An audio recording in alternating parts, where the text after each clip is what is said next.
Binaligtarin ng Korte Suprema ang desisyon nito kaugnay sa articles of impeachment laban kay President Sara Duterte. Deliciosa. Retired Associate Justice Antonio Catio dapat simulan agad ng Senate Impeachment Court ang trial.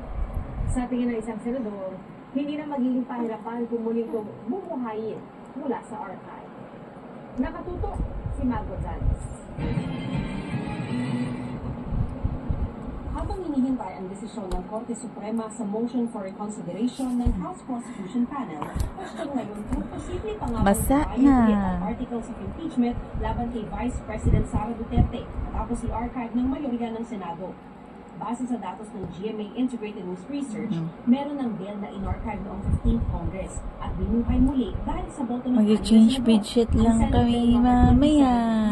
tungkol sa armed synchronized elections na kalaunay Sarap. na noong taong 2011. Sakaling baguhin ng Korte Suprema ang desisyon nito sa impeachment ni VP Sara, sabi ni Senador Ping Lacson, tiyak na magmomosyon siya na buhayin muli ang na-archive ng articles of impeachment. Pero depende pa rin daw sa boto ng mayorya kung ano ang masusunod. Sa tingin pa ni Lacson, pinakamainam sana kung